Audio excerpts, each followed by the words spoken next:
Bonjour à tous, on se retrouve aujourd'hui pour un nouvel épisode de Your Format qui nous apprend plus ou moins, si on veut, le gros twist de ce premier mini-arc.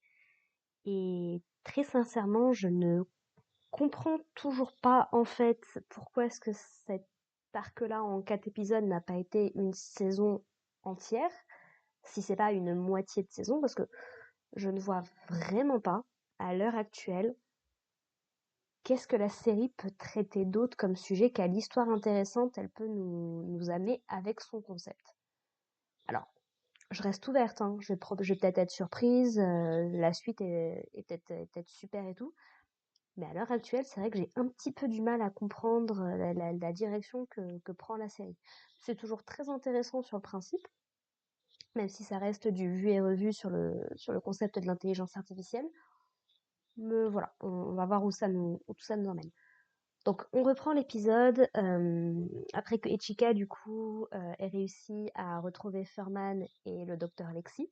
Donc ils sont, si j'ai bien compris, à l'université qui s'occupe des Amicus. Visiblement, je sais pas si c'était à Novae ou si c'était à autre chose, mais en gros voilà, là où Furman avait besoin d'une technologie suffisamment importante pour pouvoir décoder le code de Harold.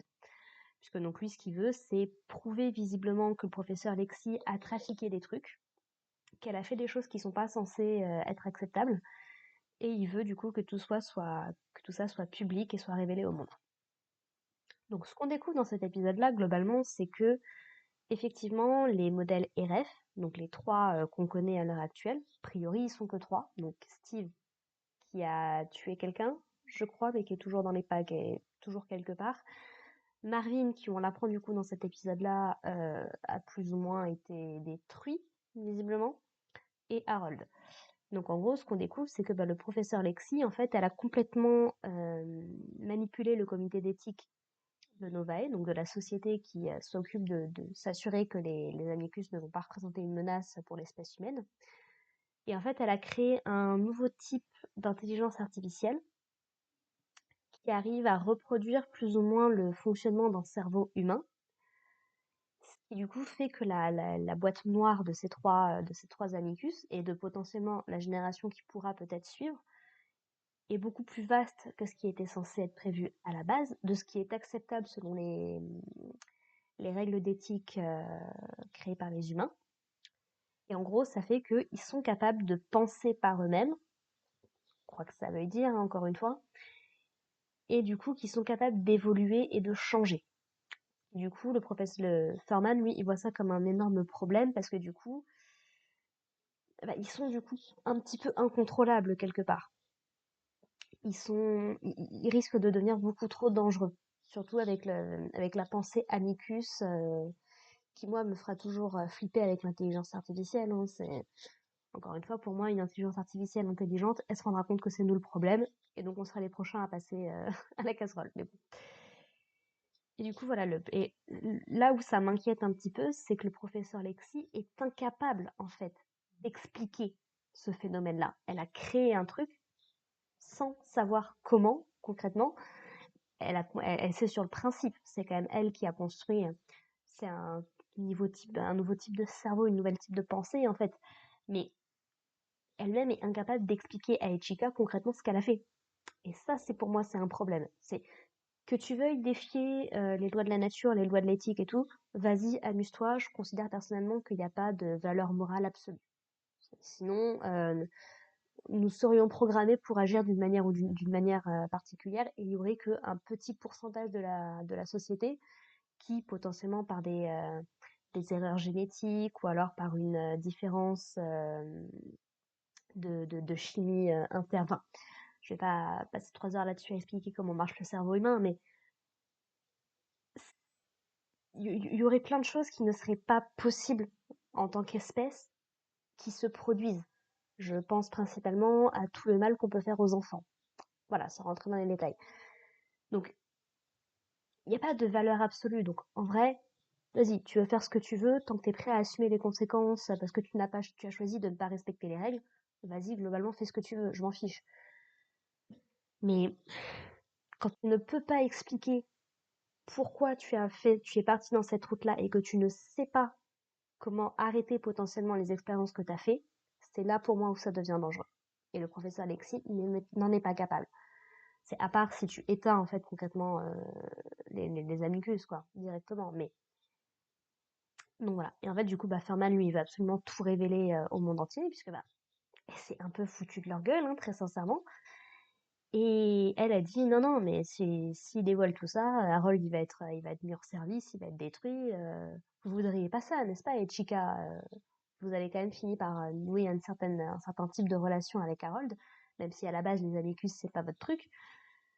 Et du coup, Ichika se retrouve en fait un petit peu prise entre deux feux, alors que les deux sont à moitié en train d'essayer de s'entretuer à coups de pistolet, très sincèrement. L'un rend le coup pour l'autre.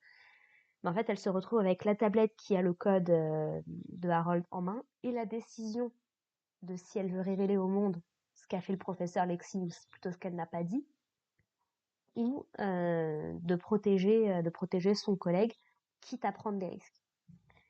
Et c'est là où je trouve ça intéressant, logique, vu qu'on est qu'au 4e épisode, mais Ichika décide de protéger Harold, même si elle explique qu'elle arrête quand même le professeur Lexi, et du coup de ne pas suivre la voie de Furman qui s'est senti trahi en fait par ce qu'a fait le professeur Lexi, parce qu'il a quitté en fait le projet quand il s'est rendu compte de ce qu'elle essayait de faire, et comme c'était un petit peu le seul à son niveau à peu près de pensée, elle a pu tous les autres membres du groupe en fait s'en sont pas rendus compte. Donc en fait c'est pour ça que c'est complètement passé à travers les mailles du filet et c'est pour ça qu'il se sent responsable de ce qui s'est passé. Et voilà donc Furman se fait globalement assommer et en fait le professeur Lexi en fait arrive à effacer de son propre cerveau, du cerveau de Furman en fait, la discussion et les informations qu'il avait sur ce sujet-là. Donc, même si Ichika devait de nouveau plonger dans son cerveau, elle ne serait pas capable d'accéder à cette information, puisque d'une certaine façon, cette information n'existe plus dans son esprit. Et on découvre justement dans l'épisode qu'elle va faire la même chose avec elle-même. Donc, même en sondant le cerveau du professeur Lexi pour avoir des informations, elle arriverait à rien, même si on lui demandait. Donc, laisse tomber. Et donc voilà, elle se retrouve avec un énorme poids et fardeau sur la conscience. Concrètement, je pense que c'est la décision qu'elle a prise. Elle risque potentiellement de le regretter plus tard. On verra comment tourne la série, encore une fois. Et voilà, il y a une petite discussion assez intéressante à la fin de l'épisode entre elle et Harold. C'est que elle lui dit, écoutez, parce que Harold, du coup, n'a pas conscience de la totalité de ce qui s'est joué parce qu'il était éteint à ce moment-là. Et elle a décidé de ne pas lui dire. Elle va même lui mentir clairement, quoi. Elle va mentir d'ailleurs au comité d'éthique également, encore. Donc bon. Et ouais, elle lui dit, écoutez, moi j'ai toujours eu du mal avec mes pairs, avec les autres humains, et vous êtes la première personne que j'ai envie d'essayer de comprendre réellement, même si vous êtes un amicus, même si je sais tout ce que ça implique. Donc voilà, est-ce qu'on peut au moins se retrouver sur un pied d'égalité, d'essayer de cohabiter un peu tous les deux, puis on verra bien où ça nous mène, quoi. Donc les deux, ça se termine un petit peu comme ça, donc sur une note plutôt positive. Mais il y a quand même un truc très intéressant qui s'est passé entre le professeur Lexi et Chica, c'est qu'elles ont discuté un petit peu sur les 3 règles, qu'on pourrait appeler les 3 règles de la robotique, par exemple, que Asimov, dans ses nouvelles de science-fiction, avait mis en place, mais que grosso modo, il faut respecter l'humain, ne pas l'attaquer, tous ces trucs-là, quoi. Et ce que le professeur Lexi va nous expliquer, c'est que jusqu'ici, en fait, un amicus, il savait pas vraiment ce que c'était concrètement une agression. Et elle explique que les humains, c'est pas forcément les personnes les plus sympathiques du monde non plus, quoi, à la base. Et en fait, ce qu'elle essaie de nous faire comprendre, c'est qu'en fait, on fait croire aux amicus depuis toujours, depuis leur création, qu'ils sont contraints d'obéir à des règles qui concrètement n'existent pas puisqu'ils n'ont pas la conscience de ce qu'impliquent ces règles-là. Je trouve le concept fascinant parce qu'en fait, ouais, c'est s'ils ne sont pas capables de comprendre un concept, comment est-ce que tu peux leur demander de ne pas aller à l'encontre de ce concept, en fait? Et c'est un petit peu tout ce qu'elle essaye de faire avec les amicus de nouvelle génération, les modèles RF, c'est de leur offrir un petit peu cette liberté de penser pour voir un petit peu potentiellement ce que ça peut donner, quoi, en fait.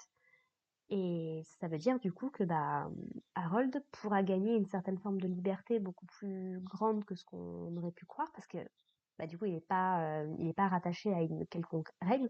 Si Ichika lui dit globalement que ça n'a jamais existé et qu'il n'est pas obligé de le suivre, il pourrait potentiellement attaquer des humains pour la protéger très probablement ou pour protéger d'autres personnes, mais c'est quand tu commences, personnellement en tout cas c'est ma c'est ce que je pense en tout cas à ce niveau-là, c'est que quand tu commences à dire, alors voilà, il y a des règles, mais voici une exception à telle règle, dans telle circonstance et tout, on s'en fiche des règles, pour moi, c'est là où tu commences à créer des problèmes parce que tu justifies quelque chose qui ne devrait pas être justifiable selon ton propre code moral.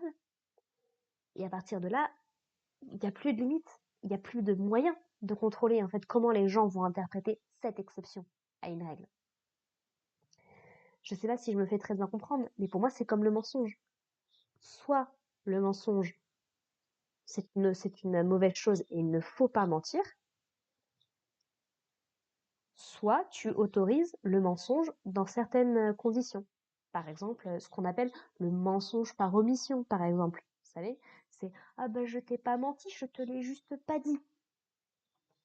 On pourrait discuter pendant des heures au niveau de la philosophie.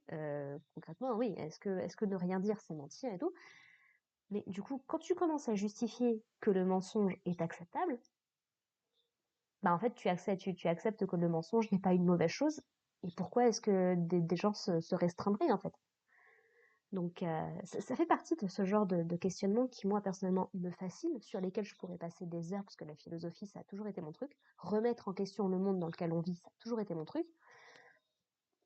Et je suis très heureuse, du coup, de voir que cette série part dans cette direction-là. Et c'est globalement un des trucs que j'aime beaucoup avec la SF, c'est que c'est probablement, pour ce que j'en vois, en tout cas, le genre qui explore le plus, euh, comment dire, la limite des règles en fait. Je dirais que ça et le genre policier, c'est les deux types de narration, de récits qui vraiment questionnent les règles et est-ce qu'on peut les briser ou pas. Genre par exemple quelqu'un qui a commis un meurtre, ouais, mais pourquoi? Est-ce qu'on peut le comprendre et du coup est-ce qu'on peut le justifier et l'accepter? Donc bon, et comme là on est dans un truc un petit peu de SF et de policier en même temps, laisse tomber, ça explose de partout quoi. Donc voilà, encore une fois, c'était un bon épisode que j'ai bien apprécié et qui parle de sujets très intéressants. Mais encore une fois, j'ai du mal à imaginer ce que la série peut nous proposer d'autre après ça. Je trouve que ça s'est réglé en très peu de temps concrètement. Alors je sais pas si ça peut être potentiellement après au niveau de l'adaptation, parce que je crois que c'est adapté d'un light novel ou quelque chose ou d'un roman, je ne sais plus très bien. Donc peut-être que au niveau du rythme, ce qui expliquerait un petit peu aussi à quel point à certains moments ça m'a paru un peu bizarre au niveau du rythme. Ça peut peut-être s'expliquer au niveau de l'adaptation ou de la narration, ça dépend. Mais voilà, là j'avoue que je suis un petit peu perdue à me dire bon, on va attendre l'épisode 5 et puis on va voir un petit peu où ça nous emmène, quoi. Voilà. Sur ce, écoutez, si ça vous a plu, n'hésitez pas à me dire ce que vous avez pensé de cet épisode-là, de tous les sujets que j'ai évoqués dans cette vidéo. Et puis je vous propose qu'on se retrouve du coup la semaine prochaine pour découvrir l'épisode 5 et ce que Your Format a à nous proposer pour la suite de son histoire. Voilà, voilà. Allez, portez-vous bien les gens. Bye.